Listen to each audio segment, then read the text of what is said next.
We need revival. We need to get back to the knowledge of God and then content with all of our hearts. Ask Him to say, God, do it. I don't feel it. I don't know it. But guess what? You're more real than what I feel. You're more real than what I see. You're more real than what I hear. You are more real. And your purposes are more real. We need a revival, beloved. We need revival. We need revival. We need a reviving in our own hearts. When we really begin to grapple with these areas that is He powerful or is He not? Is He eternal or is He not? Is He good or is He not? I know what we think we know, but do we really know it? Does it really govern the way that we live our life? Does it usher us into prayer? Does it usher us into a contending for that reality to be made manifest? If it's not, then I question your true reality of it. Because the true fruit of encountering the knowledge of God becomes in us a contending. It happened with Jacob. Jacob says, I won't let you go. Bless me with your name. He saw the name, and that created a contending for the name. A manifestation of the name. It's really nice with it being out there ethereal, really far off. I feel funnies. But until this becomes in me a seed that bursts out of me, it's nothing. It is unto something. And it's unto revival. One pent-up revival coming out of the people of God. And must create a continue, because you know what? When I really begin to touch that this is who you are, this is really who you are, when you strike my heart with that, and that you not only this is who you are, but you want to do it.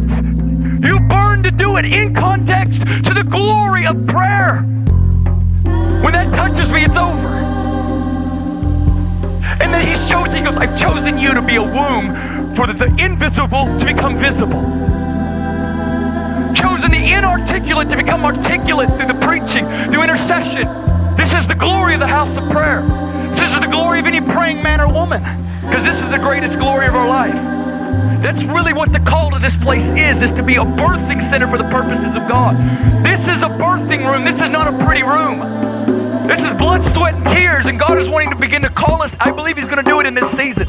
He's going to bring us into a place of deep moving with the Holy Spirit, who yearns jealously for the things that are on His heart.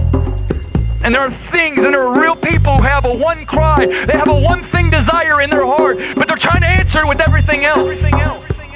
And if that's been your cry, I believe the Lord wants to say to you, come back to your first love. Come back and really begin to encounter my name, and then turn around and contend for my name. Begin to ask the Lord to grip you with His zeal for His own name. Begin to ask Him to consume you with the same zeal that He has for His own name. Let it become in you zeal that produces intercession. Because what we begin to touch when we touch the true name of God is we begin to touch, well, this is who you are, and your burning desires to do it. We begin to see the gap from who He is and His desire to do it and the present reality. And that's the fuel for intercession. And that's the issue of the name of God. And that's why I believe we need to get back to the intimacy with God like never before, that we will give ourselves.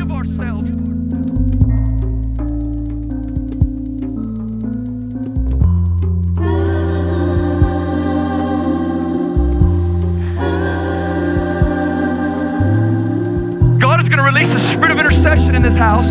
God is releasing a spirit of intercession in this house that's going to drop us to our knees. It's going to consume nights. That's going to consume days. That's going to consume hours where we're going to be gripped with prayer. Holy grippings gripping us. Prayer is the highest calling you'll ever have. It's not a contemptible thing. This is the great offering of our lives. The great spiritual sacrifice. Us being built into a spiritual house. This is the great glory of our life. And it is not a contemptible thing. We need revival. We can never let go of that.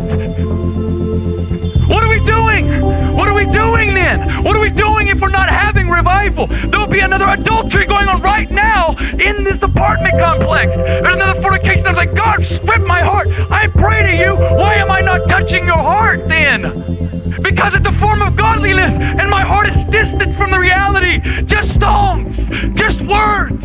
My heart is disconnected. I'm saying, God, unite my heart to fear you for real and to move into the heartbeat of heaven. And I tell you, it is the glory of our life is to partner with the jealous Holy Spirit in birthing change into the city. And we are not stepping into our full calling if we're not.